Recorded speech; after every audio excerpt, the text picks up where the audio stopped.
So the characters have finally arrived in Ythryn. It's time for the epic conclusion to the adventure, and you're left with a chapter that is just sprawling with information, different factions, events, locations, and everything else. I'll try to help you make sense of Chapter 7, Doom of Ythryn, how you should run it, how to keep control of everything, and how to get the best possible ending to your Rime of the Frostmaiden campaign. So if that's something you're interested in, watch along. This is a first part in a small mini-series on running Chapter 7, Doom of Ythryn.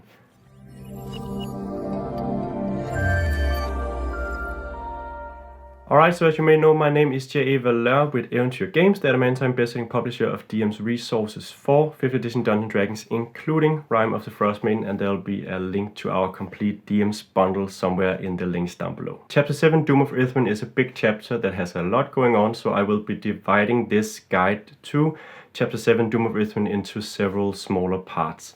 And in this first part, we'll go over the overview of Ythryn, as well as the various factions the characters will have to contend with, or may at least run into as they are delving through the ruins of Ythryn. Alright, so I'll be assuming that the characters are looking for the Ythryn Mythallar so they can use it to end Auril's everlasting rime. This may of course differ, but I think that is the case for most characters that make their way to Ythryn. If the characters want to find the Ythryn Mythallar and attune to it, they must first defeat and destroy Iriolarthas, this demi-lich who can be found in the spire of Iriolarthas in the middle of the city.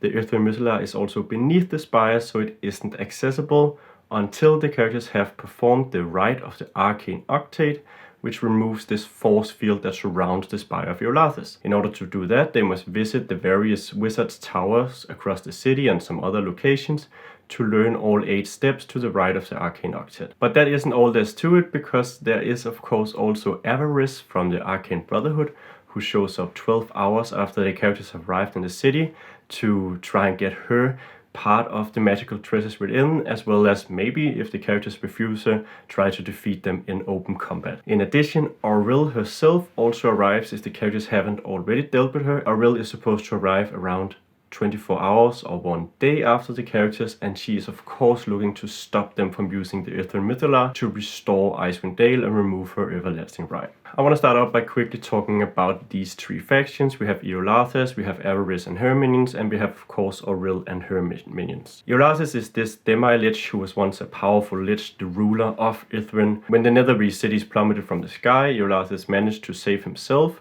but in the end was still trapped in the city and has over time become a demi-lich, as he has no access to his phylactery and can't feed it with souls. Now he's a bit mad, he's trying to get out and be released, he's hoping for Netherese people to arrive, and as the book describes, he'll sort of observe the characters, see what they're about, and if he believes that they're not Netherese agents come to rescue him, he will attempt to destroy them as per the book. He is of course also attuned to Ythryn's Mythallar, which means that another character can't attune to it without his permission or without destroying him first. Now there's a few things that change about this, and it's mainly that I want Iriolarthas to be sort of a climactic encounter inside the spire of Iriolarthas, so I don't want the characters to be able to fight him in the streets of Ythryn and defeat him well before they get into the spire. That would sort of defeat the purpose of a lot of the delving around Ythryn that is going on, and it's also just more fun to save an epic encounter for last. So what I would do instead is that you can still have Iriolarthas sort of observe the characters and see what they're about. He may even send some Magian or some Nothics to try and test them out, or maybe even kill them, but he won't fight them on his own outside of his spire, because he knows that within the spire, with his lair actions and his minions there, he'll have a much better chance at defeating them. Next up we have Avarice, which is Velin's rival from the Arcane Brotherhood. She shows up with her 2 gargoyles and 20 cult fanatics, and she shows up per the book 12 hours after the characters and takes up place in the Skydog Spire. From here she sends out small groups of cult fanatics that the characters have a chance of running into at the various locations inside the city, and they may, for some reason or another, try to make a bargain with Avarice, where she will, if they expunge Velin from their party, help them get to the treasures inside the spire of Iriolarthas, though she will claim the most valuable treasures for herself. Now there's a few things that change about this. I think the timing is good. She'll arrive by the end maybe of the first day the characters are inside the city. She can also set up shop in the Skydog Tower. That makes perfect sense. And she can also send out these parties. But I would make it so that the parties of cult fanatics will fight the characters on site, but when they surrender, and they should surrender, they can lead the characters to an audience with Avarice, where Avarice will present this offer to join up with the party. She will ask for them to expunge Velin, and they may be able to strike a deal where she will help them get to the Mythalar, and she will help them defeat Iriolarthas and claim the treasures, which she gets to keep. Whether or not the characters double-cross her first or she double-crosses them remains to be seen, but I would make it more likely that the characters get this audience with Avarice and that they will have a chance to talk with her, and it's not just her trying to attack them with some not very fun cult fanatics. You can also make it more likely that the characters will take Avarice's advice if you have her tell them that Auril is hot on her heels and she'll be coming soon, and they'll only be able to make it inside the spire in time if they accept her help. This may be enough motivation for the characters to actually buy it and agree to her help. If she helps them, she can of course send her minions to find some of the clues, and you can pick out some of the less interesting towers and have the cult fanatics find whatever clues the characters need in those towers. Lastly, we have the titular villain Auril, the Frostmaiden, who also shows up in Ythryn if of course she hasn't been defeated already. She'll show up with 3 frost giants, 6 snow golems and 6 winter wolves, which is a formidable party. The book also describes that she dispels the force field around the spire and then takes up position on the balcony, wherefrom she sends her minions out to attack the party in the streets of Ythryn. Now this is the part I don't like about Auril, and that is that she comes in only one day after the characters arrived and sort of erases every effort they've made to learn the Rite of Arctate, which it is quite possible that they haven't figured out already. So if they're halfway through getting all the clues and she just shows up, removes the force field, and all of that work is for nothing, and she just sort of fixed it.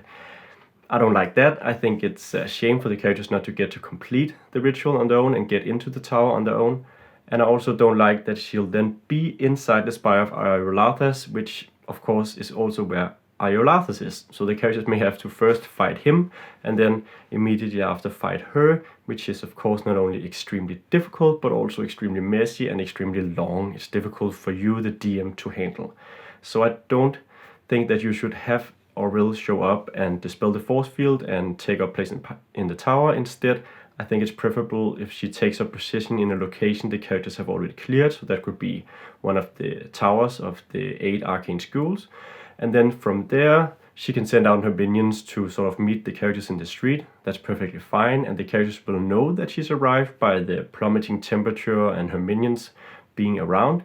And that will give them that sense of urgency, but they won't have to fight a direct encounter with Auril before they activate the Mythalar at the end of the chapter, at the very end of the adventure, so we can save that epic encounter with Auril for the very last encounter of the campaign. And that leads us to how you can pace the chapter, how you can sort of get a sample structure, a rough structure for how the chapter plays out. To quickly summarize, the characters will arrive in the city. They will be looking for the clues for the arcane ritual they need to enter the spire. 12 hours after they arrive, Avarice arrives as well and may try to initiate a diplomatic overture with the characters. Another 12 hours after that, Auril shows up, and she, of course, is not interested in diplomacy, but they may start encountering her minions and getting that pressure. And then in the end, they'll get inside the spire, hopefully destroy Iriolarthas, and then they can access the Mythalar. And once they do so, Auril shows up to try and stop them from using the Mythalar. To put that into the pacing of the chapter, the characters would arrive in Ythryn on day 1. They may take a long rest if they haven't rested after the Caves of Hunger already, and then they'll start exploring the city to try and find these clues for the Rite of the Arcane Octate so they can enter Iriolarthas' spire. Somewhere in the later part of the day, Avarice shows up with her minions, and the characters may have this audience with Avarice where she tries to strike a deal. If they strike a deal, they can get her aid in finding the Rite of Arcane Octate, all the pieces for it. And if they refuse her, she may let them leave, only to stab them in the back once they've discovered all of the clues for the rite, as she might as well let them do the work before they are killed. In any event, the characters will eventually have a long rest, and then they begin on day 2. On day 2, Auril shows up and the temperature plummets. The characters will continue to look around the city and may now also run into small packs of frost golems or winter wolves or frost giant skeletons that they have to also battle with, letting them know that Auril is here and it's no longer a cakewalk. They are contended by the divine power herself. It's probably around the end of the second day or maybe in the third day that the characters will have discovered all the clues for the arcane ritual. They need to enter the spire, and they will of course do so. So assuming that's around the third day, they will spend the third day inside the spire after, of course, being well rested. In here they will have this battle with Iriolarthas, and which will enable them to attune to the Ythryn Mythallar and start this ritual that can unravel the Rime of the Frostmaiden. The way that I run this ritual, I'll have it take 24 hours, which gives the characters enough time to have a long rest as they initiate the ritual or directly before initiating it. And after this long rest, after we've given them time to recuperate after their encounter with Iriolarthas, we can then have Auril's minions show up. Maybe there's a skirmish here where some of the minions are drawn into the area. They attack the characters who must defend the Mythallar, but this is just a probing encounter. You can give the characters time to take a short rest after, and then Auril shows up with her minions in force for one final battle around Ythryn's Mythallar, which also is of course the final battle of the campaign, the epic encounter where the characters have to defend the Mythallar to complete the ritual and end Auril's everlasting Rime. So yeah, that is the overview of the chapter, the 3 factions, and also how I think pacing-wise the chapter is likely to play out, or how I would hope for it to play out when you're running it for your players. And in the following videos we'll be looking at the various locations inside Ythryn, as well as some of the more specifics around the ritual, the final battle with Auril, and all that stuff. So yeah, there's a lot more to come about Ythryn. If you like this video, you can go ahead and subscribe to the channel. That will be hugely helpful. And you can also sign up to our Patreon over at patreon.com/eventyr, where you also get to vote on which videos we make. Beyond that, there's not a whole lot left to say, except that thank you for watching, and I hope that I'll see you in the next video.